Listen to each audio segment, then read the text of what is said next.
उत्तर प्रदेश लोक सेवा आयोग समीक्षा अधिकारी एवं सहायक समीक्षा अधिकारी की प्रारंभिक परीक्षा के लिए सामान्य अध्ययन के मॉक टेस्ट को डिस्कस करते हुए आ रहे थे। इस वीडियो के माध्यम से हम लोग डिस्कस करने वाले हैं मॉक टेस्ट नंबर 2 को। तो जल्दी से आप लोग लाइव जुड़ जाइएगा, कमेंट बॉक्स में कमेंट करके बताइएगा कि आप तक वीडियो और ऑडियो क्लियर पहुंच रही है नहीं।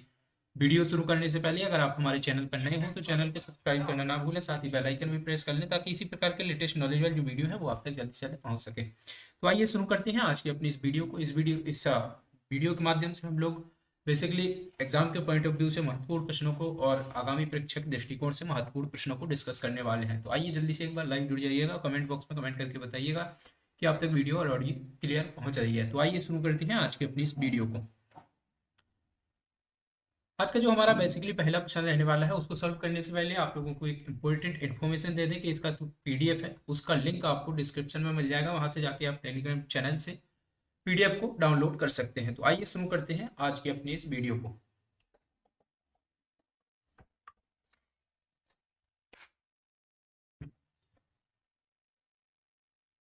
आज का जो हमारा पहला प्रश्न है उसकी अगर हम लोग बात करें, निम्नलिखित युग्मों पर विचार कीजिए। मौर्यकालीन स्तंभ और शीर्ष पर पशु आकृति की यहाँ पर बात की गई है।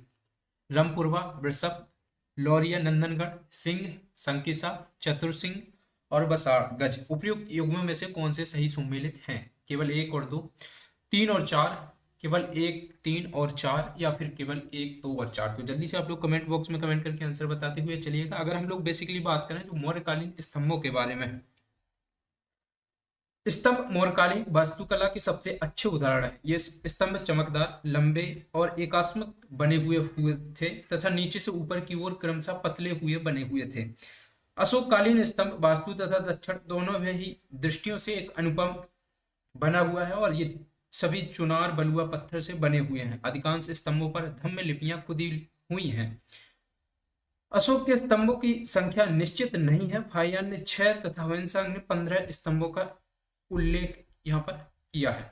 अगर हम लोग बेसिकली बात करें जो आपका रमपुरवा का स्तंभ है, इसकी अगर हम लोग बात करें तो इसके जो शीर्ष पर जो पशु आकृति है इसकी अगर हम लोग बात करें तो वो है आपकी वृषभ। और अगर हम लोग बात करें आपका जो लौरिया नंदनगढ़ का मौर्यकालीन स्तंभ है और इसके जो है शीर्ष पर जो पशु आकृति उत्कीर्णित है वो है आपकी सिंह की। जबकि अगर हम लोग बात करें संकिसा की तो संकिसा के ऊपर जो पशु की आकृति उत्कीर्णित है वो है आपकी गज की, ठीक है। और जो बसाड़ है इसकी अगर हम लोग बात करें तो इसके ऊपर जो है वो है आपकी सिंह की। तो इसके आधार पर जो हमारा सही जवाब हो जाएगा 1 और 2 कथन यहाँ पर सही है, यानी कि ऑप्शन नंबर ए इसका सही जवाब हो जाएगा। आइए चलते हैं अगले प्रश्न की तरफ। अगला जो प्रश्न है उसकी अगर हम लोग बात करें, सिंधु घाटी सभ्यता निम्नलिखित में से किस स्थल से जुते हुए खेत के साक्ष्य प्राप्त हुआ है? बनावली से, कालीबंगा, चंद्रबूदड़ो, मोहनजोदड़ो से। तो अगर हम लोग बात करें सिंधु घाटी सभ्यता के किस स्थल से जुटे हुए खेत के साक्ष्य प्राप्त हुए हैं, तो सिंधु घाटी सभ्यता की अगर हम लोग सबसे पहले बेसिकली बात करते हैं, सिंधु घाटी सभ्यता दुनिया की सबसे प्राचीन सभ्यताओं में से एक मानी जाती है। यह एक कांस्य युगीन सभ्यता थी जो दक्षिण एशिया के उत्तर पश्चिमी भाग में मौजूद हुआ करती थी। सभ्यता को धातु विज्ञान में तकनीक के विकास और बर्तनों, मूर्तियां, जहाजों एवं आभूषणों के लिए कांस्य, तांबा, सीसा, टिन के उपयोग के लिए जाना जाता है। इसके प्रमुख स्थलों की अगर हम लोग बात करें तो सबसे पहले अगर हम लोग बात करते हैं वो है आपका ऑप्शन नंबर ए बनावली की।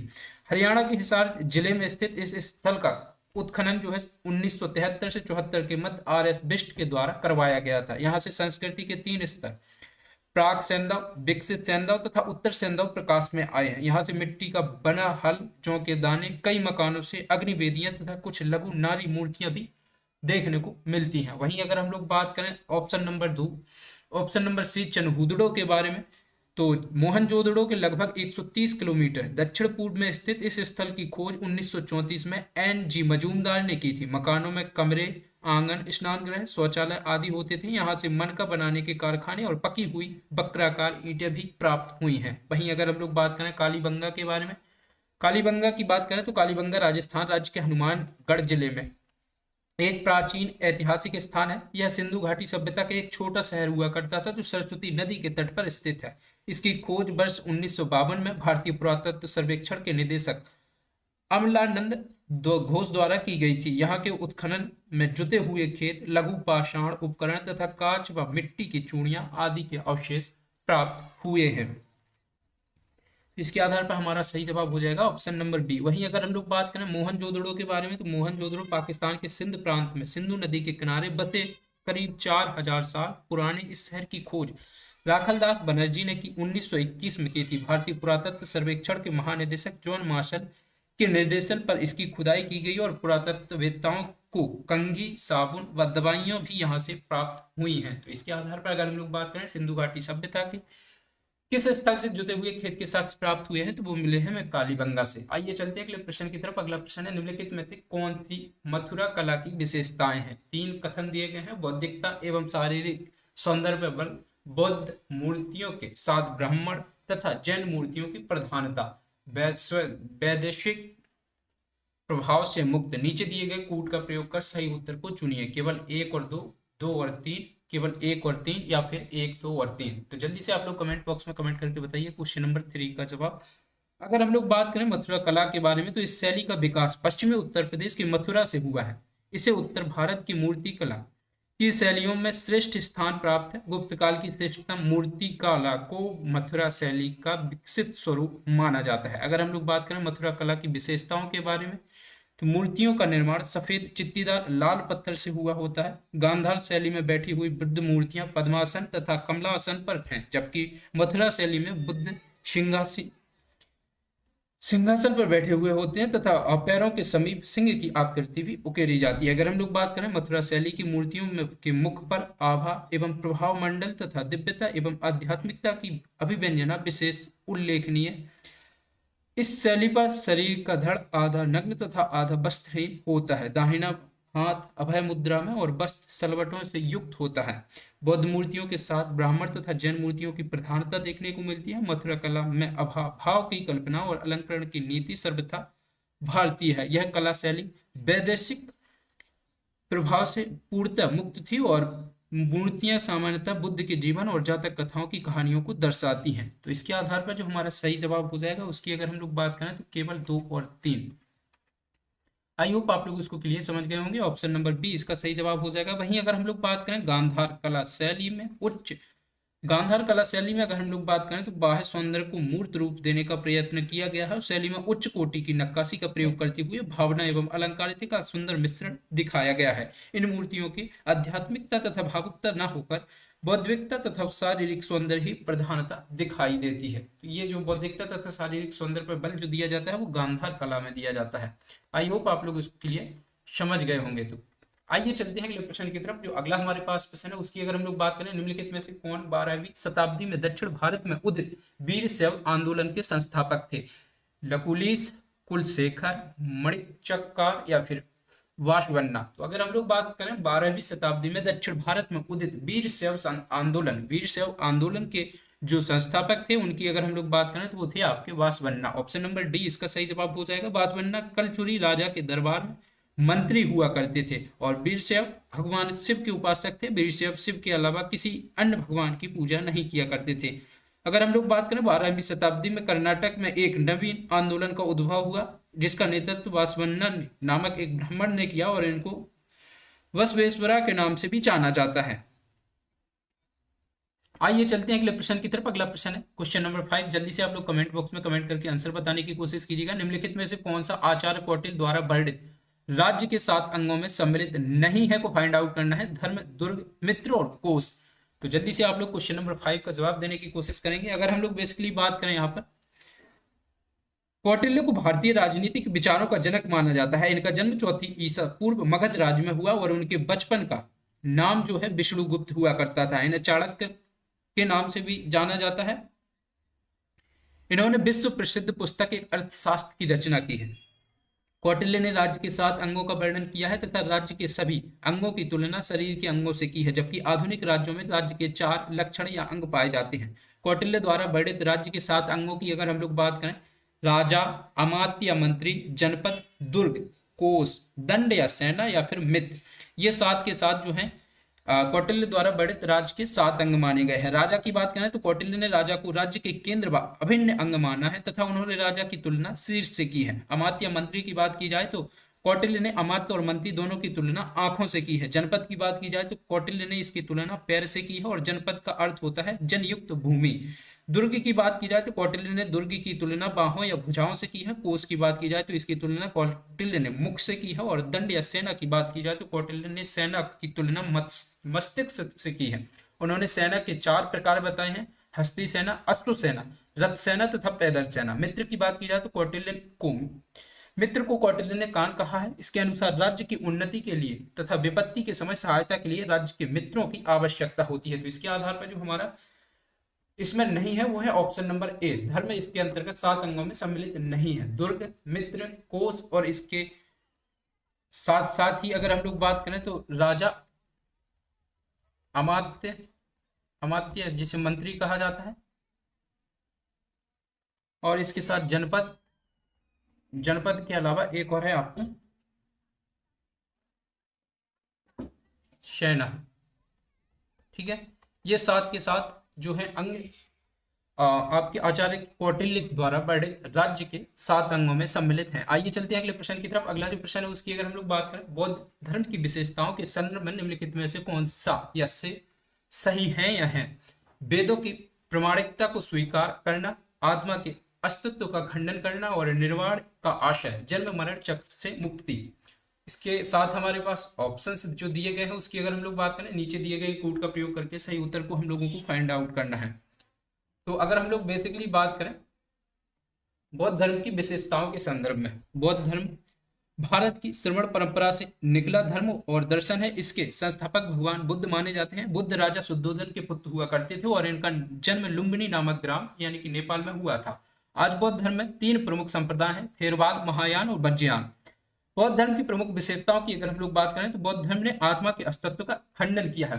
महात्मा बुद्ध के अनुसार इसका अर्थ यह है कि संसार में ना कोई आत्मा है और ना ही कोई आत्मा की तरह कोई अन्य वस्तु है। तो इसके आधार पर इसके जो दूसरा कथन हमारा सही हो जाता है। अगर हम लोग बात करें, बौद्ध धर्म मध्यम वर्ग में विश्वास रखता है, पशुओं और अहिंसा की रक्षा पर बौद्ध धर्म जोर देता है। वहीं अगर हम लोग बात करें, बौद्ध धर्म की सारी शिक्षा का सारांश 4 आर्य सत्य में मिलता है। बौद्ध धर्म वेदों की प्रामाणिकता को स्वीकार नहीं करता है।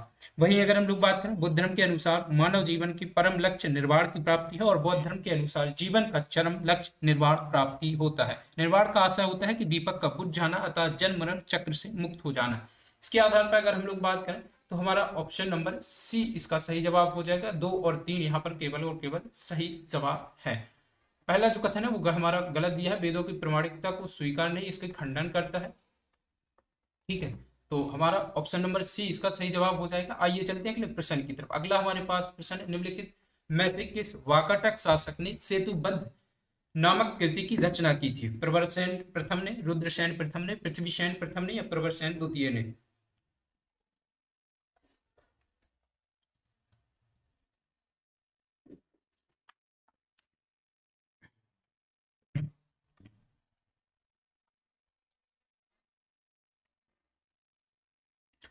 अगर हम लोग बात करें, वाकाटक शासक ने सेतुबद्ध नामक कृति की रचना की थी। किसने की थी? इससे पहले अगर हम लोग बात करते हैं, वाकाटक साम्राज्य सातवाहनों के पतन एवं 6वीं शताब्दी के मध्य तक चालुक्य वंश के उदय होने तक दक्कन में सबसे महत्वपूर्ण शक्तिशाली साम्राज्य हुआ करता था, जिन्होंने दक्षिण में कभी कभी मध्य भारत के कुछ क्षेत्रों में अपनी सत्ता स्थापित की थी।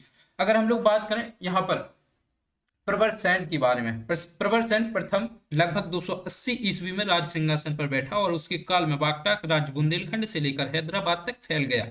वह सम्राट की उपाधि धारण करने वाला प्रथम वाकाटक शासक हुआ करता था।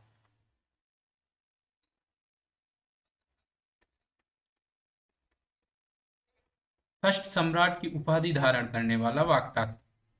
वही अगर हम लोग बात करें रुद्रसेन प्रथम के बारे में, रुद्रसेन प्रथम वाकाटक राजवंश की नंदीवर्धन प्रवरपुरा शाखा का शासक था। यह प्रवरसेन प्रथम और पौत्र पर उत्तराधिकारियों में से एक हुआ करता था। अगर हम लोग बात करें पृथ्वीसेन प्रथम के बारे में, तो पृथ्वीसेन रुद्रसेन प्रथम का पुत्र था और उत्तराधिकारी भी इसका हुआ करता था और उसका शासन शांति और समृद्धि का काल माना जाता है। प्रवरसेन द्वितीय के बारे में बात करें तो प्रवरसेन द्वितीय वाकाटक राजा रुद्रसेन द्वितीय का पुत्र और राज्य का उत्तराधिकारी था। वाकाटक राज्य साहित्य प्रेमी एवं कला के पोषक थे। वाकाटक शासक प्रवरसेन द्वितीय ने सेतुबद्ध नामक कृति की रचना की थी। ऑप्शन नंबर डी इसके आधार पर हमारा सही जवाब हो जाता है। आइए चलते हैं अगले प्रश्न की तरफ। अगला प्रश्न है, निम्नलिखित में से किस ग्रंथ की विषय वस्तु बुद्ध के सौतेले भाई आनंद के बौद्ध धर्म में दीक्षित होने के प्रसंग पर आधारित है? बुद्ध चरित, शारिपुत्र प्रकरण, या फिर सौंदरानंद, या फिर स्वप्न वासवदत्तम? तो अगर हम लोग बात करें किस ग्रंथ की विषय वस्तु बुद्ध के सौतेले भाई आनंद के बौद्ध धर्म में दीक्षित होने के प्रसंग पर जो आधारित है, वो है आपकी सौंदरानंद।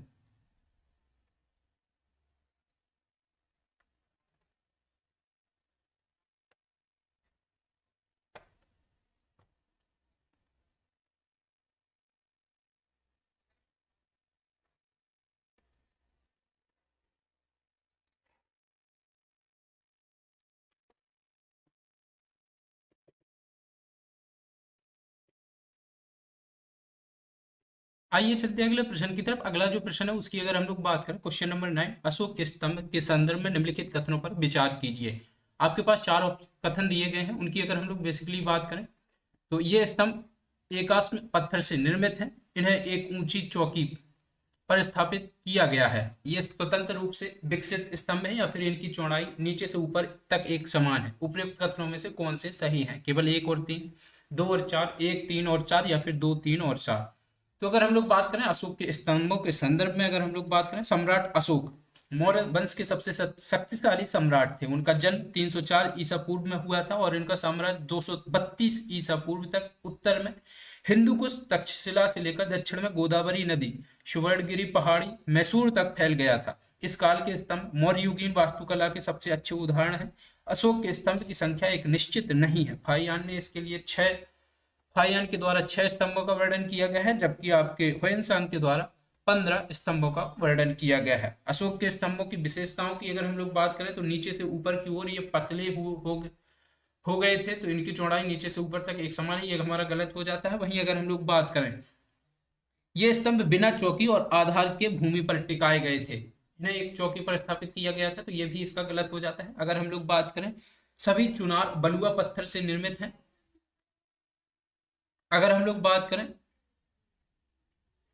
तो इसके आधार पर जो हमारा सभी स्तंभ अपने आप से पूर्ण स्वतंत्र हैं तथा बिना किसी सहारे के खुले आकाश के नीचे खड़े हैं। अधिकांश स्तंभों पर धम्म की लिपि खुदी हुई है, जैसे कि दिल्ली मेरठ, दिल्ली टोकरा और इलाहाबाद आदि के स्तंभ। अगर हम लोग बात करें तो इसके आधार पर जो पहला और तीसरा कथन है वो हमारा सही जवाब हो जाता है। ऑप्शन नंबर ए इसका सही जवाब हो जाता है। आइए चलते हैं अगले क्वेश्चन की तरफ। अगला क्वेश्चन है, समुद्रगुप्त ने अपने साम्राज्य विस्तार के क्रम में उत्तरी भारत यानी कि आर्यावर्त के शासकों के प्रति निम्नलिखित में से किस नीति का पालन किया?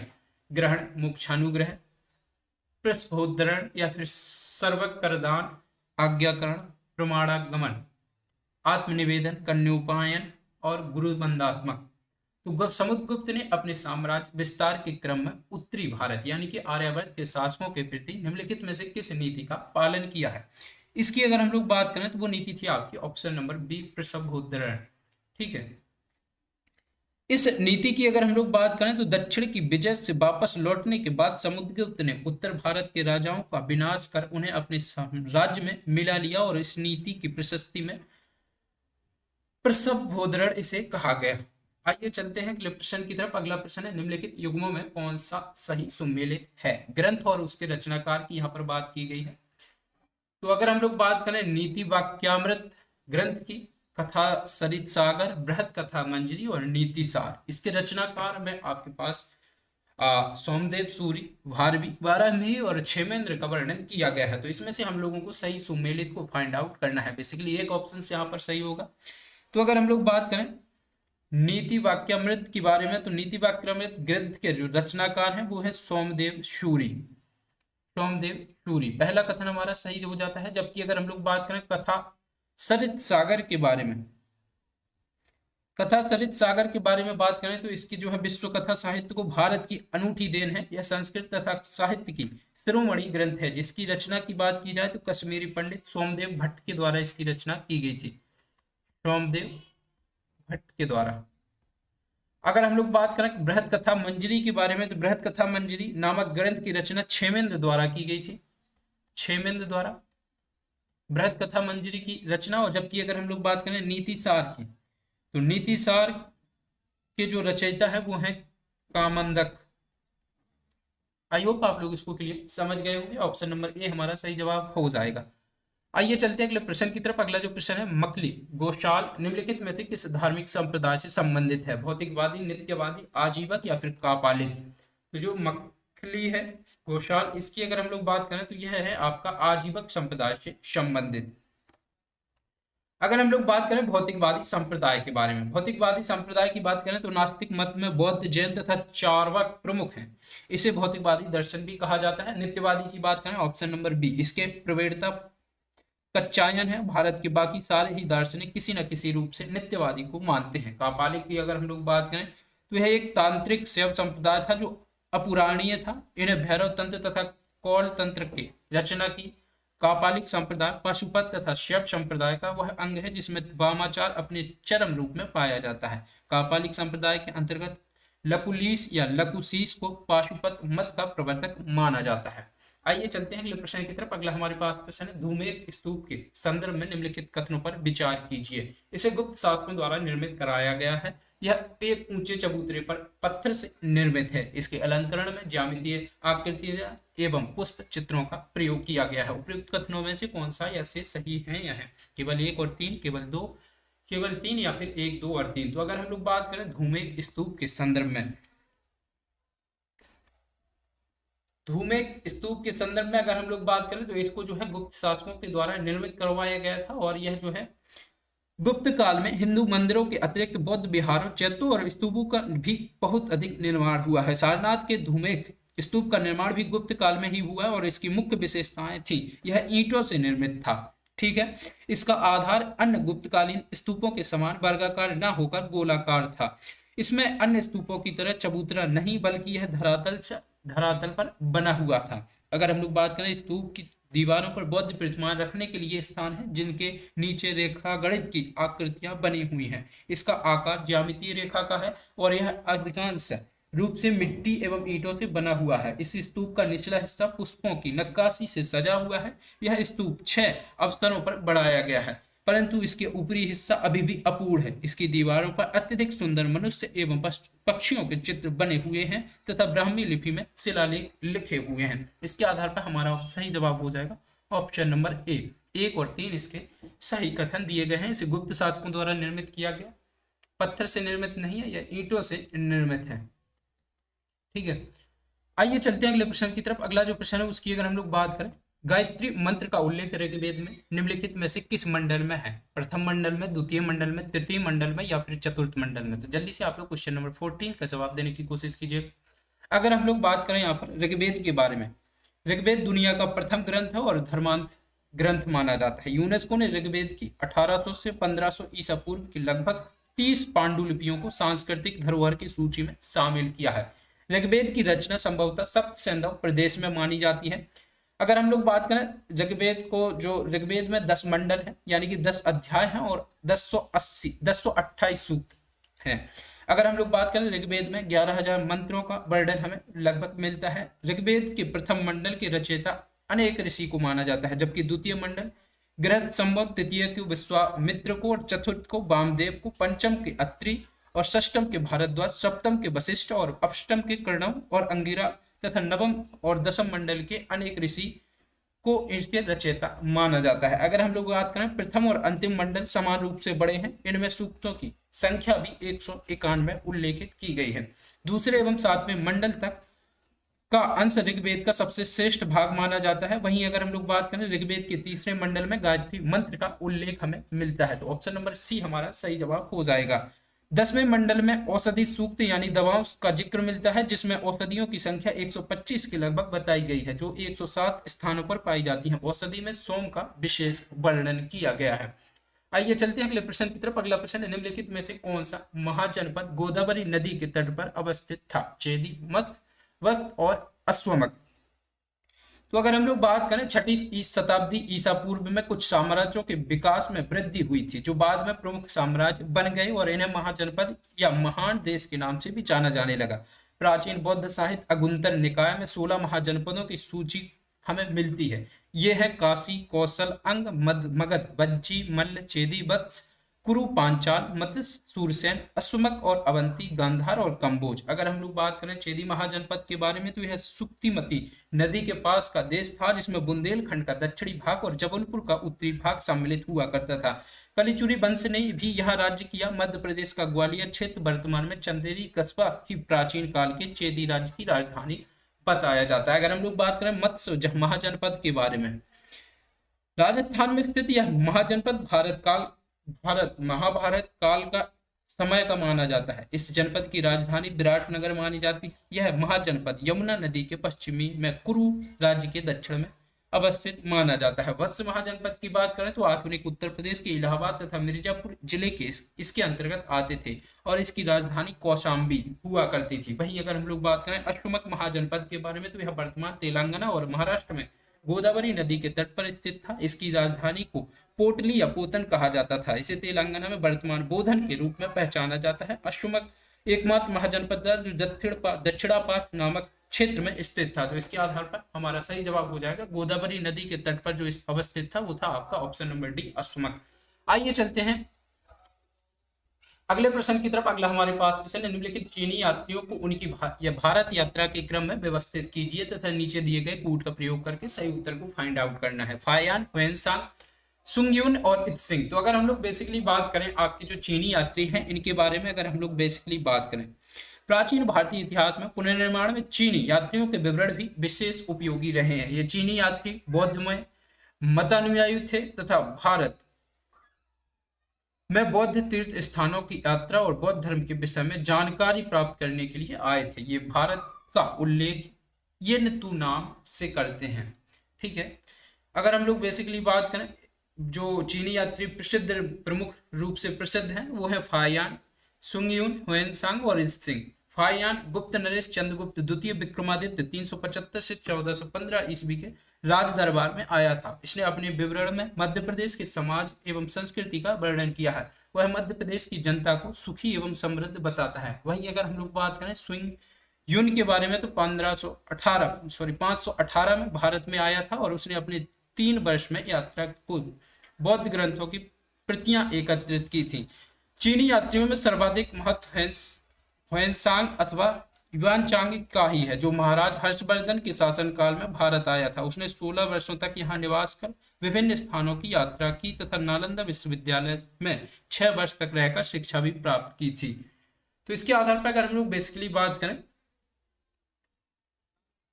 हमारा जवाब होगा पहले सबसे पहले आएगा फायान, उसके बाद आएगा आपका सिंगयुन, उसके बाद जो आएगा ह्वेनसांग और फिर आएगा आपका इत्सिंग। इसके आधार पर ऑप्शन नंबर सी हमारा सही जवाब हो जाएगा। आप लोगों को कमेंट बॉक्स में इसके आने के वर्ष को आप लोगों को कमेंट बॉक्स में कमेंट करके बताना है। आइए चलते हैं अगले प्रश्न की तरफ। अगला प्रश्न है निम्नलिखित में से किस बौद्ध संगीति में भिक्षु संघ स्थिविर एवं महासांगिक नामक 2 संप्रदायों में विभाजित हो गया? प्रथम बौद्ध संगीति, द्वितीय बौद्ध संगीति, तृतीय बौद्ध संगीति या फिर चतुर्थ बौद्ध संगीति? तो जल्दी से आप लोग कमेंट बॉक्स में कमेंट करके बताइएगा जो है कौन सी बौद्ध संगीति में जो है भिक्षु संघ और स्थिविर संघ महासंगिक नामक 2 संप्रदायों में जो है बौद्ध धर्म विभाजित हो गया था।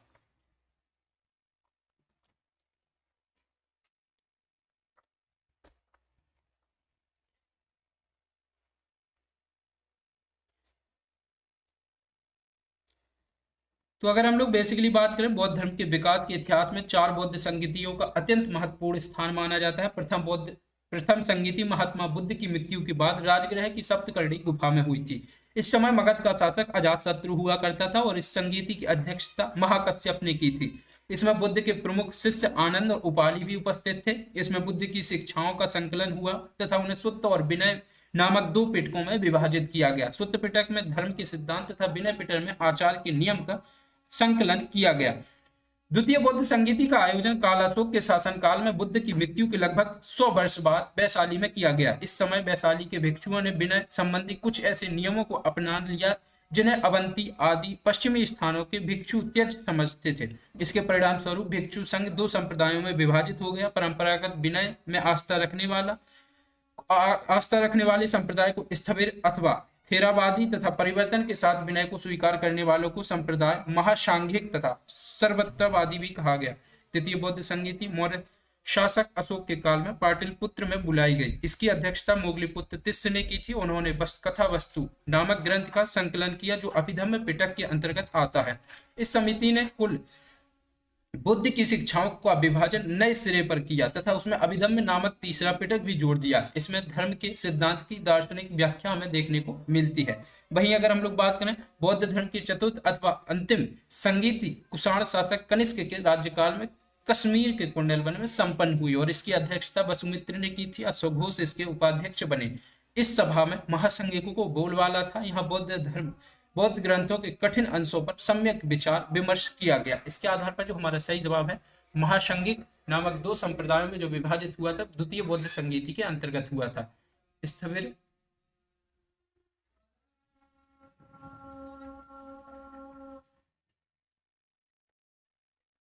और दूसरा था आपका महासंघिक। आई होप आप लोग इसको क्लियर समझ गए होंगे। इसके बाद अगर हम लोग बात करें आपकी जो चतुर्थ बौद्ध संगीति के बाद बौद्ध धर्म फिर से दो भागों में बटा, आपका हीनयान और आपका महायान। ठीक है, आई होप आप लोग इसको क्लियर समझ गए होंगे। आइए चलते हैं अगले प्रश्न की तरफ। अगला जो हमारे पास प्रश्न है सिंधु घाटी सभ्यता के प्रचलित धार्मिक विश्वासों के संदर्भ में निम्नलिखित कथनों पर विचार कीजिए। तीन कथन हमारे पास दिए गए हैं। सैंधव धर्म में मातृ देवी की प्रमुख स्थान था। मातृ देवी को प्रसन्न करने के लिए पशु बलि दी जाती थी। सैंधव निवासी भौतिक व्याधियों के निवारण के लिए ताबीज धारण किया करते थे। उपयुक्त कथनों में से कौन सा या से सही है या है? केवल एक और तीन, केवल दो और तीन, या फिर एक, दो और तीन? तो अगर हम लोग बात करें सिंधु घाटी सभ्यता में प्रचलित धार्मिक विश्वासों के संदर्भ में अगर हम लोग बात करें तो हमारे पास तीन कथन दिए गए हैं। जल्दी से आप लोग कमेंट बॉक्स में कमेंट करके बताइएगा आंसर्स क्वेश्चन नंबर 18 का क्या रहने वाला है।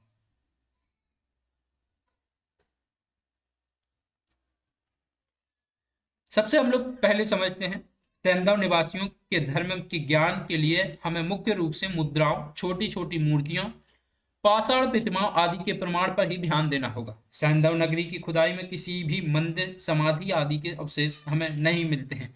कालीबंगन की खुदाई में एक घर में एक यज्ञ वेदी के अवशेष हमें जरूर प्राप्त हुए हैं, जिसके आधार पर अगर हम लोग बात करें सर जॉन मार्शल के अनुसार मातृ देवी का सैंधव संस्कृति में प्रमुख स्थान था। हड़प्पा, मोहनजोदड़ो, चनहूदड़ो आदि स्थलों से मिट्टी की बहुसंख्यक नारी मूर्तियां मिलती हैं तथा मोहरों पर उकरी हुई नारी आकृतियां का भी अंकर हमें विविध रूपों से प्राप्त होता है। मोहनजोदड़ो से एक स्त्री की मूर्ति मिली है जिसे देवी कहा गया है। इसके आधार पर हमारा पहला कथन सही हो जाता है। वहीं अगर हम लोग बात करें दूसरे कथन के बारे में तो एक मुद्रा पर पीपल के वृक्ष की दो शाखाओं के बीच एक स्त्री का चित्र है। पेड़ के नीचे एक मनुष्य एक बकरा लिए खड़ा है।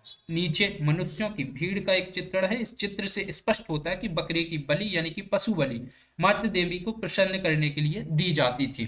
दूसरा कथन भी इसके आधार पर सही हो जाता है। वहीं अगर हम लोग तीसरे कथन की बारे में बात करें तो एक मुद्रा पर एक श्रृंगी पशु के समान जैसी सूर्य की आकृति भी प्राप्त हुई है। अनेक ताबीज भी प्राप्त हुए हैं। संभवतः प्रत्येक सैंधव नागरिक मुद्रा को ताबीज के रूप में धारण करता था।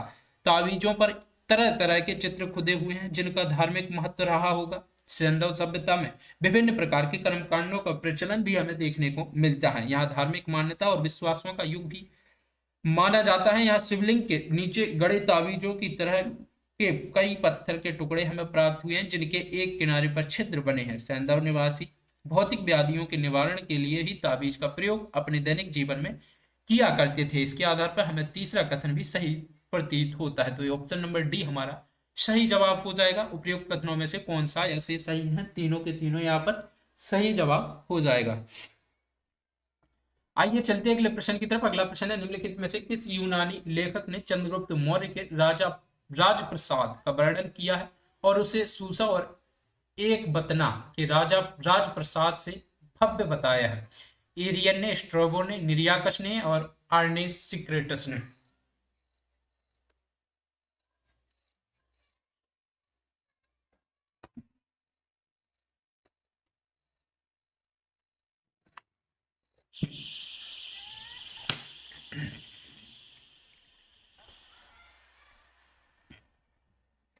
तो अगर हम लोग बात करें यहाँ पर, यूनानी लेखक चंद्रगुप्त मौर्य के राजप्रसाद का वर्णन किया है और उसे सूसा और एक बतना के राजप्रसाद से भव्य बताया है। वो लेखक हैं, उनकी अगर हम लोग बात करें तो वो है एरियन। ऑप्शन नंबर ए इसका सही जवाब हो जाएगा। आइए चलते हैं अगले प्रश्न की तरफ। अगला हमारे पास प्रश्न है, सूची 1 को सूची 2 से सुमेलित कीजिए तथा सूचियों के नीचे दिए गए कूट का प्रयोग करके सही उत्तर को फाइंड आउट करना है। तीर्थंकर और उनके प्रतीक चिन्ह की यहाँ पर बात की गई है। ऋषभदेव, शांतिनाथ, अरिस्टनेमी अरिस्टनेमी और महावीर। तो इनके प्रतीक चिन्हों की अगर हम लोग बेसिकली बात करें तो जैन धर्म एक प्राचीन धर्म ग्रंथ धर्म माना जाता है। यह उस दर्शन में निहित है जो सभी जीवित प्राणियों को अनुशासित अहिंसा के माध्यम से मुक्ति का मार्ग एवं आध्यात्मिक शुद्धता और आत्मज्ञान का मार्ग सिखाता है। 6वीं शताब्दी ईसा पूर्व में जब भगवान महावीर ने जैन धर्म का प्रचार किया तब यह धर्म प्रमुखता से सामने आया। इस धर्म में 24 महान शिक्षक हुए जिसमें से अंतिम महान भगवान महावीर को माना जाता है। इन 24 शिक्षकों को तीर्थंकर भी कहा जाता है। ये लोग जिन्होंने अपने जीवन में सभी ज्ञान यानी कि मोक्ष प्राप्त कर लिए और लोगों तक इनका प्रचार भी किया है। अगर हम लोग बात करें, प्रथम तीर्थंकर ऋषभनाथ थे। जैन या शब्द जिन या जैन से बना हुआ है जिसका अर्थ होता है विजेता।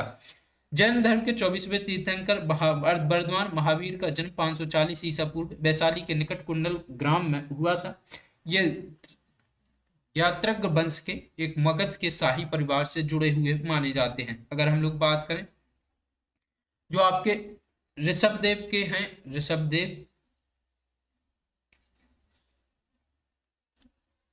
ऋषभदेव का जो प्रतीक चिन्ह है वो वृषभ है। वहीं अगर हम लोग बात करें शांतिनाथ के बारे में तो शांतिनाथ का हिरण। अरिस्टनेमी की बात करें तो अरिस्टनेमी का जो है शंख प्रतीक चिन्ह माना जाता है। महावीर की बात करें तो इनका सिंह जो है प्रतीक चिन्ह माना जाता है। इसके आधार पर ऑप्शन नंबर सी हमारा सही जवाब हो जाएगा। आइए चलते हैं अगले प्रश्न की तरफ। अगला प्रश्न है, रजिया द्वारा निम्नलिखित में से किसे अमीर एक आखूर यानी कि अश्वशाला का प्रधान के पद पर नियुक्त किया था? इख्तियारुद्दीन एतगिन को, इजुद्दीन कबीर खान को, या फिर मलिक जमालुद्दीन याकूब को, या फिर इख्तियारुद्दीन अल्तूनिया को? तो अगर हम लोग बात करें रजिया के द्वारा जो है अमीर ए आखूर यानी कि अश्वशाला का प्रधान किसे नियुक्त किया गया था? तो नियुक्त किया था मलिक जमालुद्दीन याकूब को। ऑप्शन नंबर सी इसका सही जवाब हो जाएगा।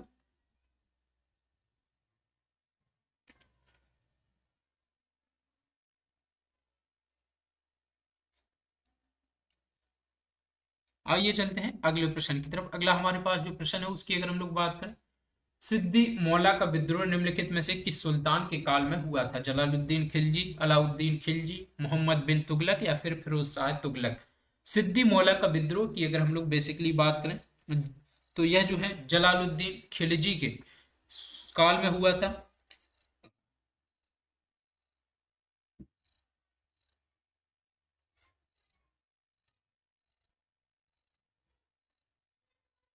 अगर हम लोग बात करें, जलालुद्दीन खिलजी एक वृद्ध शासक था अतः उसने अपने दुश्मनों के विरुद्ध दुर्बल की नीति अपनाई थी। सिद्दी मौला की अगर हम लोग बात करें, सिद्दी मौला ईरान का रहने वाला था। जलालुद्दीन खिलजी के समय उसके प्रशंसकों और अनुयायियों की संख्या बढ़ गई जिससे षड्यंत्र का खतरा और विद्रोही गतिविधियों का संलिप्त होने के कारण जलालुद्दीन ने अपने बेटे अरकली खां को आदेश देकर मौला को हाथियों द्वारा कुचलवाकर मारवा दिया गया था। अगर हम लोग बात करें वहीं पर सिद्दी मौला के विद्रोह जलालुद्दीन खिलजी के समय में हुआ था। वहीं हाजी मौला ने अलाउद्दीन खिलजी के काल में विद्रोह किया था। अलाउद्दीन खिलजी हाजी मौला के द्वारा, हाजी मौला ने।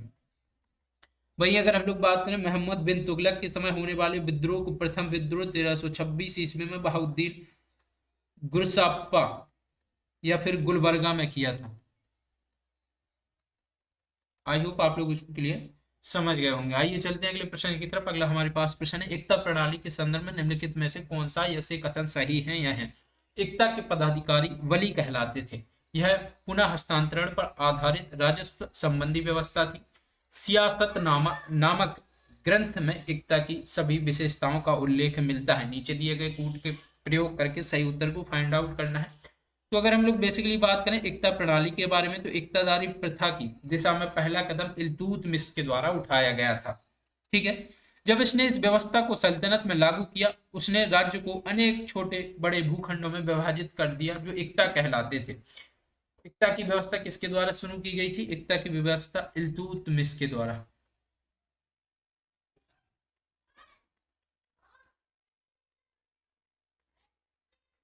ठीक है। इसमें सैनिक अधिकारियों को प्रशासनिक कार्यों के लिए नियुक्त किया जाता था, ये इक्तादार कहलाते थे। प्रत्येक इक्तादार अपने क्षेत्र में कानून व्यवस्था बनाए रखने, लगान की वसूली करने और सैनिक सेवा प्रदान करने के लिए उत्तरदायी होता था। बड़े क्षेत्र अथवा प्रांतों में इक्तादारों को बली कहा जाता था। इसके आधार पर हमारा पहला कथन सही हो जाता है। वहीं अगर हम लोग बात करें हिंदी फारसी ग्रंथ में सेवा की शर्तों पर राजस्व हस्तांतरण के रूप में इक्ता को परिभाषित किया गया है। पुनः हस्तांतरण के सिद्धांत पर आधारित इस राजस्व संबंधी नियुक्ति की प्रथा को दिल्ली सल्तनत के राजनीतिक परिदृश्य में सतर्कता से पालन किया गया है। वहीं दूसरा हमारा कथन सही हो जाता है। अगर हम लोग बात करें भारत में तुर्की शासन के आरंभिक काल में इक्ता के संबंध में निजामुद्दीन तूसी द्वारा लिखित सियासतनामा में उल्लेख इसका किया गया है। तीसरा कथन भी हमारा सही जवाब हो जाएगा। इसके आधार पर हमारा सही जवाब हो जाएगा ऑप्शन नंबर डी 1, 2 और 3। अगर हम लोग बात करें यदि लगान की आय वेतन की राशि से अधिक होती तो अतिरिक्त धनराशि को खजाने में जमा करना इक्तादार का कर्तव्य था।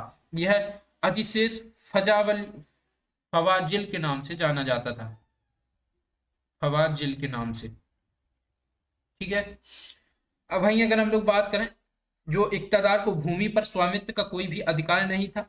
इक्ता का अनुदान वंशानुगत रूप से भी नहीं होता था। इक्तादारों का नियमित रूप से स्थानांतरण किया जाता था ताकि वे स्थानीय समर्थन के कारण अनुशासनहीन ना हो जाएं। ठीक है, तो आइए चलते हैं अगले प्रश्न की तरफ। अगला प्रश्न है सल्तनत काल में प्रयुक्त होने वाले पद सरहंग, नवसिंध और मुहासिल निम्नलिखित में से किसे निर्दिष्ट करते हैं? राजस्व अधिकारी, मुस्लिम कानूनविद, अधिकारियों द्वारा सुल्तान को दी जाने वाली भेंट या फिर सुल्तान के विशेष अंगरक्षक। तो जो आपके जो पद है सरहंग, नवसिंध और मुहासिल, ये किस पद को निर्दिष्ट करते हैं? जल्दी से आप लोग कमेंट बॉक्स में कमेंट करके बताइएगा। क्वेश्चन नंबर 24 का जवाब।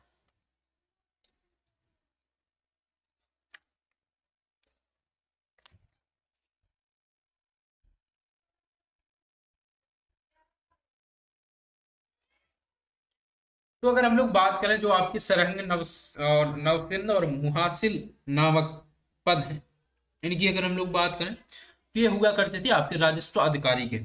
सल्तनत काल में एकता जमीन से सुल्तान अलाउद्दीन ने अपने कर्मचारियों को राजस्व इकट्ठा करने का काम सौंपा था। सुल्तान का उद्देश्य था कि अधिशेष राशि सरकारी कोष में ही जमा की जाए, किंतु अलाउद्दीन के इस सुधार से दूरस्थ प्रांतों पर कोई प्रभाव ना पड़ा। ठीक है। अपनी व्यवस्था को लागू करने के लिए अलाउद्दीन ने हजारों की संख्या में आमिर, मुतरसिफ, मुहासिल, गुमास्ता, नवसिंध और सरहंग नाम के राजस्व पदाधिकारियों की नियुक्ति भी की थी। रिश्वत और बेईमानी को रोकने के लिए उसने लगान अधिकारियों को वेतन में वृद्धि की कमी भी की थी। वहीं अगर हम लोग बात करें सल्तनत काल में कुरान मुस्लिम कानून के प्रमुख स्रोत होती थी। इस्लामी कानूनों की व्याख्या करने का अधिकार उन विविधताओं को सौंपा गया जो मुजतहिद अथवा विविध शास्त्री कहलाते थे। ठीक है।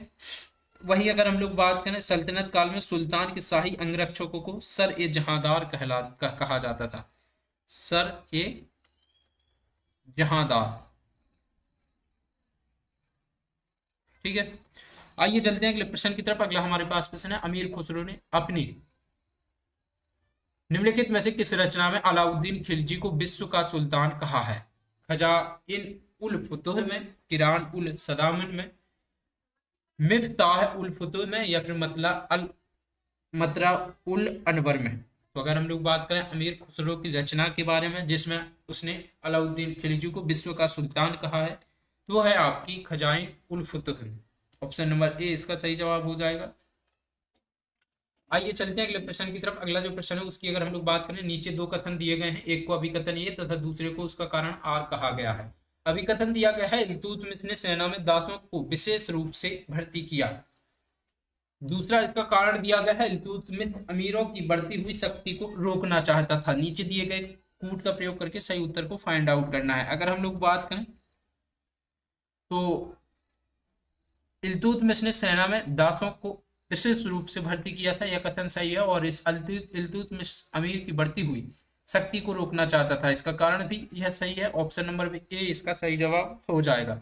आइए चलते हैं अगले प्रश्न की तरफ। अगला हमारे पास प्रश्न है, 13वीं शताब्दी में शास्त्रीय संगीत पर लिखे गए ग्रंथ संगीत रत्नाकर के निम्नलिखित में से लेखक कौन है? गोपाल नायक, सारंगदेव, सोमनाथ, अमीर खुसरो। तो अगर हम लोग बात करें 13वीं शताब्दी में भारतीय शास्त्रीय संगीत पर लिखे गए ग्रंथ संगीत रत्नाकर के जो लेखक हैं, उनकी अगर हम लोग बात करें तो वो हैं आपके सारंगदेव। ऑप्शन नंबर बी इसका सही जवाब हो जाएगा।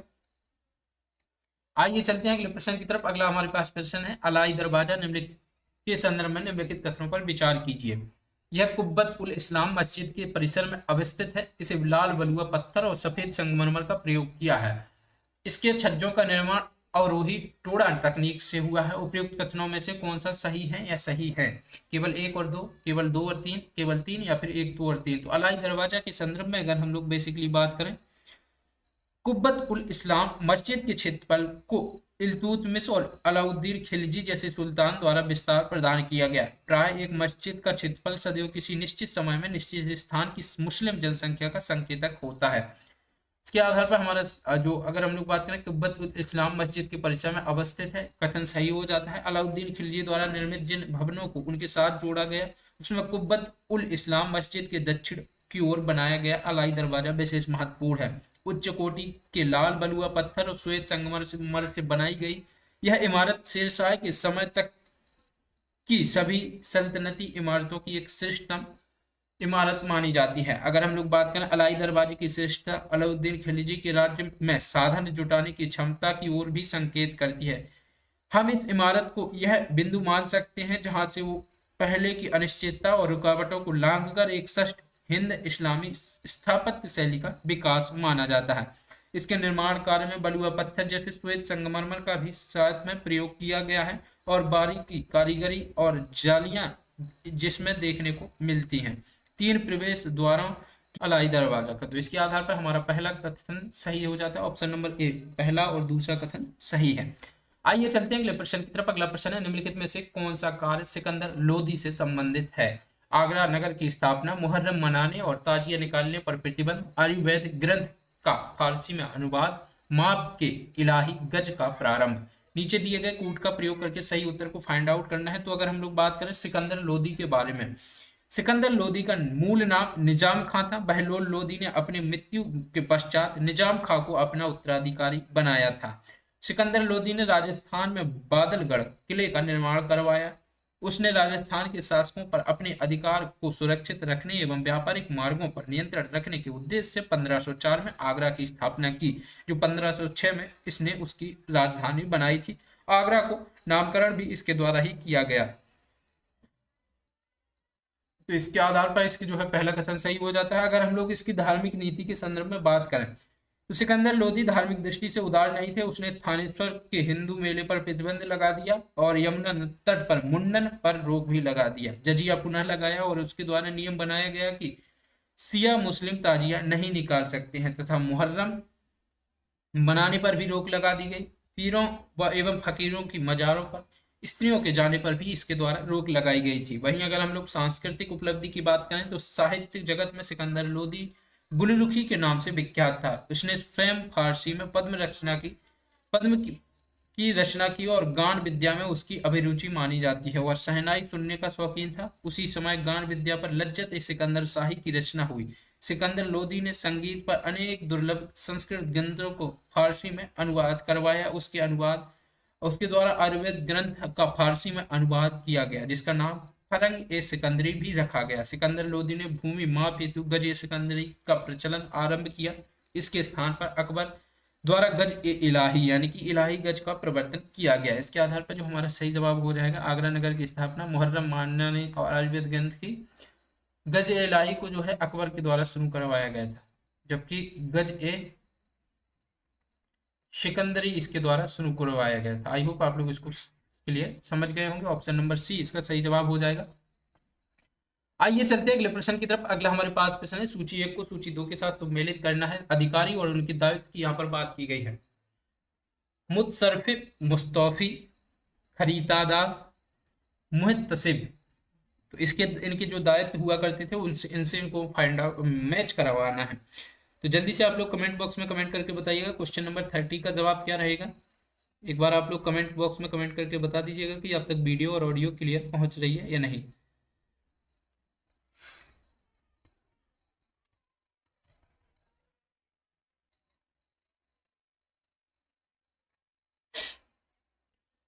तो अगर हम लोग बेसिकली बात करें, जो मुतसर्रिफ हुआ करता था, गांव में किसानों से भूमि वसूल करने वाला अधिकारी, गांव में किसानों से भूमि वसूल करने वाला अधिकारी। मुस्तौफी की बात करें तो राज्य के हिसाब किताब की जांच करने वाला, राज्य के हिसाब किताब की जांच करने वाला। खरीदादार की बात करें तो खरीदादार फरमानों को भेजने वाले अधिकारी को कहा जाता था।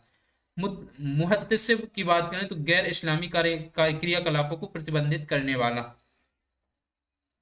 इसके आधार पर हमारा जो सही जवाब हो जाएगा उसकी अगर हम लोग बात करें तो ऑप्शन नंबर बी इसका सही जवाब हो जाएगा। आई होप आप लोग इसको क्लियर समझ गए होंगे। आइए चलते हैं अगले प्रश्न की तरफ। शेख बहाउद्दीन जकारिया निम्नलिखित में से किस सूफी सिलसिले से संबंधित थे? चिश्ती सिलसिला, सुहरावर्दी सिलसिला, नक्शबंदी सिलसिला या सत्ताधारी सिलसिला?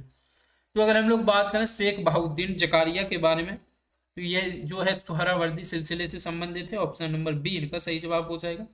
आइए चलते हैं अगले प्रश्न की तरफ। मुगल काल में भारत की यात्रा पर आए निम्नलिखित में से किस विदेशी यात्री को अकबर ने शहजादा मुराद का शिक्षक नियुक्त किया था? रॉल्फ फिच को, एडवर्ड टेरी को, फादर एंथोनी मोन्सेरात को या फिर सीजर फ्रेडरिक को? तो अगर हम लोग बात करें यहाँ पर क्वेश्चन नंबर 32 के बारे में, मुगल काल में भारत की यात्रा पर आए जो शिक्षक थे फादर एंथोनी मोन्सेरात, इनको अकबर ने शहजादा मुराद की शिक्षक के लिए नियुक्त किया था।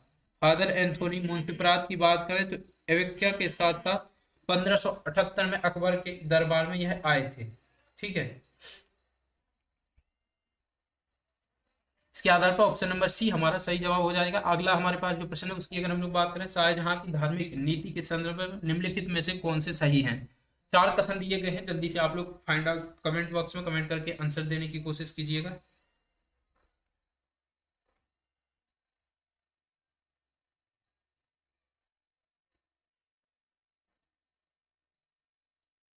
अगर हम लोग बात करें शाहजहां की धार्मिक नीति के संदर्भ में, जो हमारे पास कथन दिए गए हैं, सिजदा एवं पाबोस की प्रथा को इसके द्वारा आरंभ किया गया था। इलाही संबंध का प्रचलन प्रारंभ किया गया था। हिंदुओं की तीर्थ यात्रा कर पर आरोपित किया गया था। और अकबर द्वारा जारी गो हत्या निषेध के आदेश को वापस लिया गया। नीचे दिए गए कूट का प्रयोग करके सही उत्तर को फाइंड आउट करना है। एक और दो सही है, केवल तीन और चार सही है, एक दो और चार सही है, या फिर दो तीन और चार सही है। तो अगर हम लोग बेसिकली बात करें शाहजहां की धार्मिक नीति के संदर्भ में,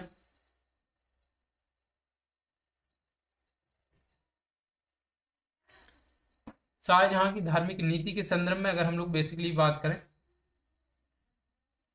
तो वो हो जाएगा आपका, हिंदुओं पर तीर्थ यात्रा कर आरोपित किया था और अकबर द्वारा जारी गो हत्या निषेध के आदेश वापस लिए गए थे। ऑप्शन नंबर बी इसका सही जवाब हो जाएगा।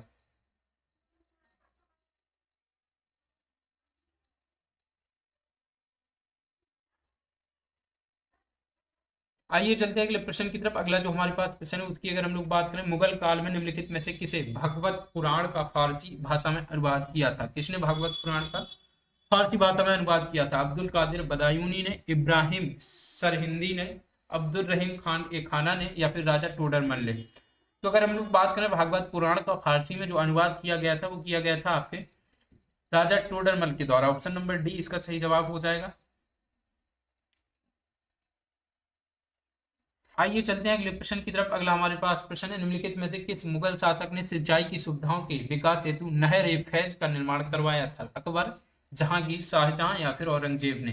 तो अगर हम लोग बात करें नहर ए फैज के निर्माण की बात यहाँ पर की गई है तो वो करवाया था आपके शाहजहां के द्वारा। आइए चलते हैं अगले प्रश्न की तरफ। निम्नलिखित में से कौन सी जहांगीर के काल में निर्मित अकबर के मकबरे की विशेषता है? सुव्यवस्थित उद्यान के मध्य विशाल चबूतरे पर निर्माण, बलुआ पत्थर का प्रयोग, द्विगुंबदीय प्रणाली का प्रयोग? तो अगर हम लोग बात करें जहांगीर के काल में निर्मित अकबर के मकबरे की विशेषताओं की बात करें तो वो है आपकी सुव्यवस्थित उद्यान के मध्य विशाल चबूतरे पर निर्माण, बलुआ पत्थर का प्रयोग। ऑप्शन नंबर बी इसका सही जवाब हो जाएगा।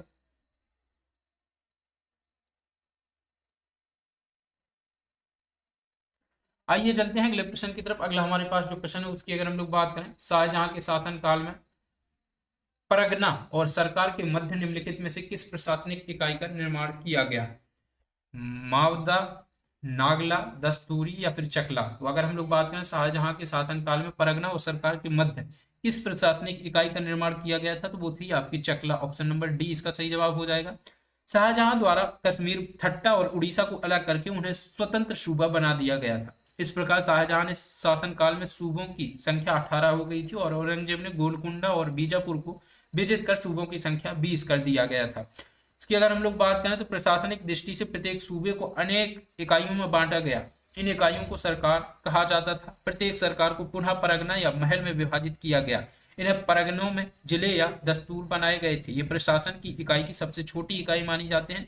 परगनों के अंतर्गत गांव होते थे जिन्हें मावदा या दी कहा जाता था। मावदा को अंतर्गत बहुत छोटी छोटी बस्तियां हुआ करती थी जिन्हें नागला के नाम से जाना जाता था। शाहजहां के समय परगना और सरकार के बीच एक इकाई का निर्माण किया गया जिसे चकला का नाम दिया गया। इसके अंतर्गत कुछ परगने आते थे। सरकार की संख्या को भी बनाए रखा गया और अकबर के समय में सूबे के प्रमुख को सिप हसालार कहा जाता था। बाद में उन्हें निजाम कहा जाने लगा। आइए चलते हैं अगले प्रश्न की तरफ। अगला जो प्रश्न है उनकी अगर हम लोग बात करें, निम्नलिखित युग्मों में से कौन सा सही सुमेलित नहीं है? ग्रंथ और भाषा। चचनामा अरबी भाषा में, बाबरनामा तुर्की में, हुमायूंनामा फारसी में और चहार चमन बांग्ला में। तो इसमें से जो सही सुमेलित नहीं है उसको फाइंड आउट करना है। तो अगर हम लोग बात करें, जो आपकी चचनामा है वो अरबी भाषा में है, बाबरनामा तुर्की भाषा में लिखित है, हुमायूंनामा फारसी भाषा में। वहीं अगर हम लोग बात करें चहार चमन के बारे में तो वो बांग्ला भाषा में सुमेलित नहीं है। बाबरनामा मूल रूप से चतगई यानी कि तुर्क भाषा में लिखी गई है। बाबरनामा चतगई या तुर्क भाषा में लिखी गई है। बाबरनामा को तुजब ए बाबरी के नाम से भी जाना जाता है। ये प्रथम मुगल सम्राट की आत्मकथा है। चतगई भाषा बाबर की मातृभाषा थी। बाबरनामा मुगल काल में सबसे महत्वपूर्ण ग्रंथों में से एक थी क्योंकि इसमें मुगल साम्राज्य के संस्थापक बाबर की साहित्यिक, बौद्धिक और सांस्कृतिक दुनिया का वर्णन मिलता है। 1540 में जब हुमायूं ने भारत छोड़ा तो संधि पर जाते समय उसने हमीदा बानो बेगम से शादी की थी। भारत में सूरवंश का तेजी से पतन के समय 1555 में हुमायूं ने अफगानों को हराया और मुगल सिंहासन पुनः प्राप्त किया। 6 महीने बाद 1556 में अपने पुस्तकालय में सीढ़ी से गिरने के कारण उसकी मृत्यु हो गई थी और इसकी जीवनी हुमायूंनामा गुलबदन बेगम ने फारसी भाषा में लिखी है।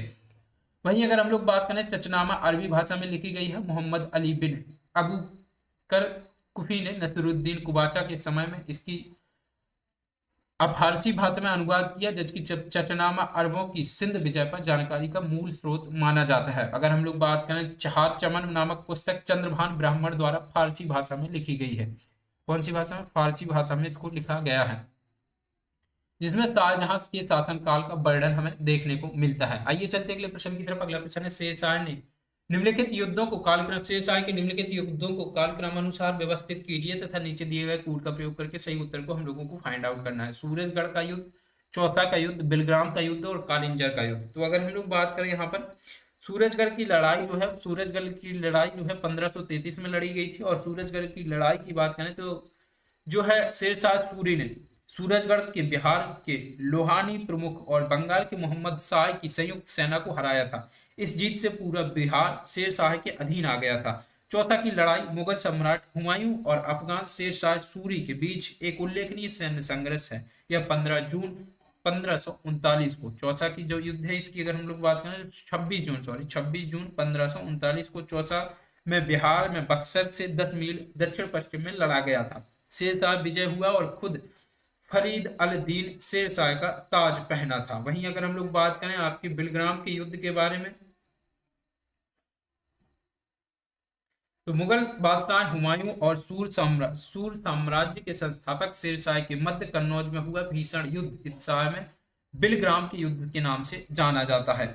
यह युद्ध 1540 में लड़ा गया था। 1540 में यह युद्ध लड़ा गया। इस समय युद्ध में शेरशाह सूरी ने हुमायूं को बुरी तरह पराजित किया और शेरशाह ने हुमायूं को भारत छोड़ने के लिए विवश कर दिया। वहीं अगर हम लोग कालिंजर के युद्ध के बारे में बात करें तो 1544 में शेरशाह का अंतिम अभियान कालिंजर के चंदेलों के विरुद्ध था, जो 1544 में किया गया। यह अभियान लगभग 3 महीनों तक चला था। इस युद्ध में शेरशाह उक्का नामक आग्नेयास्त्र चला रहा था, जो कि किले की दीवार से टकराकर वापस आकर उसके नजदीक पड़े ज्वलनशील पदार्थ के ढेर से टकराकर विस्फोट हो गया, जिससे शेरशाह बुरी तरह से घायल हो गया था। इसके आधार पर जो हमारा सही जवाब हो जाएगा वो हो जाएगा option number A. I hope आप लोग इसको क्लियर समझ गए होंगे। आइए चलते हैं अगले प्रश्न की तरफ। अगला जो प्रश्न है उसकी अगर हम लोग बात करें, निम्नलिखित में से कौन सी घोषणा जहांगीर द्वारा जारी किए गए 12 अध्यादेशों में से शामिल नहीं थी? आपके पास चार ऑप्शन हैं। मादक पदार्थों के उत्पादन पर बिक्री पर रोक, रविवार के दिन पशुओं के वध पर निषेध, या फिर अपराधियों के अंग भंग पर रोक, और राज्य द्वारा हिंदू मंदिरों को दिए जाने वाले अनुदान पर रोक। तो अगर हम लोग बात करें जहांगीर के द्वारा जारी किए गए 12 अध्यादेशों में से शामिल नहीं था, तो सबसे पहले हम लोग समझते हैं जहांगीर के 12 अध्यादेशों के बारे में। जहांगीर के शासनकाल में उस साम्राज्य की शक्ति में वृद्धि हुई थी जिसमें नींव अकबर ने रखी थी। उसके द्वारा ही परंपराओं का पालन किया गया जो उसने अपने पिता से विरासत में मिली थी। इसके द्वारा जो 12 अध्यादेश जारी किए गए थे, मादक पदार्थों के उत्पादन एवं बिक्री पर रोक, यह शामिल था। वहीं पर अगर हम लोग बात करें रविवार के दिन पशुओं के वध पर निषेध, यह भी शामिल था। वहीं अगर हम लोग बात करें अपराधियों के अंग भंग पर रोक, यह भी शामिल था। वहीं अगर हम लोग बात करें कृषि को प्रोत्साहन एवं लूटपाट से बचाने के लिए सरायों तथा मस्जिदों का निर्माण करवाया गया था। व्यापारी की अनुमति के बिना उसके सामान को देखने की अनुमति नहीं थी, और अवैध करों पर वसूली पर रोक भी इसके द्वारा लगवाई गई थी। दूसरों के मकानों पर जबरन कब्जे पर पाबंदी इसके द्वारा लगाई गई थी। खालसा भूमि के अधिकारियों पर भूमि के दुरुपयोग संबंधी सख्ती बरती गई थी। बड़े नगरों एवं औषधालयों खोलना और उपचार का शाही खर्चा खजाने से दिया जाने लगा था। वहीं अगर हम लोग बात करें जहांगीर के जन्मदिन, उसके राज्याभिषेक और बृहस्पतिवार के अकबर के जन्मदिन और रविवार को पशुओं के वध पर निषिद्ध कर दिया गया था। रविवार को सूर्य का दिन माना गया था, और जागीर तथा मनसबों और खैरात दिए गए अनुदानों की पुष्टि भी की गई थी। बंदियों को आम माफी देने की भी घोषणा की गई थी। जहांगीर द्वारा जारी की गई घोषणाओं में हिंदू मंदिरों को दिए जाने वाले अनुदानों पर रोक का उल्लेख हमें देखने को नहीं मिलता। तो ऑप्शन नंबर डी हमारा सही जवाब हो जाएगा प्रश्न के अनुसार। आइए चलते हैं अगले प्रश्न की तरफ। अगला प्रश्न है, हाल ही में निम्नलिखित में से किसे परमाणु ऊर्जा आयोग का अध्यक्ष नियुक्त किया गया है? रजनीश कर्नाटक, अजीत कुमार मोहंती, मनोज सोनी, या फिर प्रवीण सूद? तो अगर हम लोग बात करें परमाणु ऊर्जा आयोग के जो अध्यक्ष नियुक्त किए गए हैं वो नियुक्त किए गए हैं option number B Ajit Kumar Mohanty.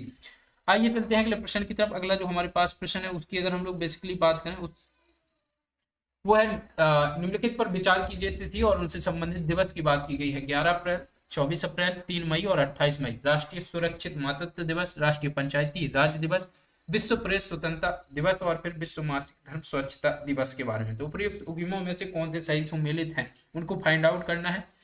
अगर हम लोग बात करें तो 11 अप्रैल को राष्ट्रीय सुरक्षित मातृत्व दिवस के रूप में मनाया जाता है, 24 अप्रैल को राष्ट्रीय पंचायती राज दिवस, 3 मई विश्व प्रेस स्वतंत्रता सूचकांक दिवस के रूप में, और 28 मई विश्व मासिक धर्म स्वच्छता दिवस के रूप में मनाया जाता है। इसके आधार पर ऑप्शन नंबर डी हमारा सही जवाब हो जाएगा। आइए चलते हैं अगले प्रश्न की तरफ। अगला प्रश्न है, हाल ही में केंद्रीय गृह मंत्री द्वारा उत्तर प्रदेश के निम्नलिखित में से किस जनपद में हरिहरपुर संगीत विश्वविद्यालय का शिलान्यास किया गया? गोरखपुर, प्रयागराज, आजमगढ़, या फिर कुशीनगर में? तो जल्दी से आप लोग कमेंट बॉक्स में कमेंट करके बताइएगा। अगर हम लोग बात करें केंद्रीय गृह एवं सहकारिता मंत्री श्री अमित शाह ने उत्तर प्रदेश के आजमगढ़ में हरिहर संगीत विश्वविद्यालय की शिलान्यास एवं इसका जो है शिलान्यास किया है वो कहाँ पर किया है? आपका ऑप्शन नंबर सी आजमगढ़ के अंतर्गत। आइए चलते हैं अगले प्रश्न की तरफ। अगला प्रश्न है, रिपोर्टर्स विदाउट बॉर्डर्स द्वारा प्रकाशित विश्व प्रेस स्वतंत्रता सूचकांक 2023 में भारत को निम्नलिखित में से किस स्थान पर रखा गया है? 160वें स्थान पर, 61वें, 162 या 163वें स्थान पर? तो अगर हम लोग बात करें रिपोर्टर्स विदाउट बॉर्डर्स द्वारा प्रकाशित विश्व प्रेस स्वतंत्रता सूचकांक में भारत को 161वां स्थान प्राप्त हुआ है। कैसी लगी आज की वीडियो कमेंट करके जरूर बताइएगा। रही बात इसके पीडीएफ की, तो पीडीएफ का लिंक आपको टेलीग्राम पर मिल जाएगा, वहां से जाके आप पीडीएफ डाउनलोड कर सकते हैं। मिलते हैं ऐसी किसी अगली वीडियो के साथ, तब तक के लिए धन्यवाद।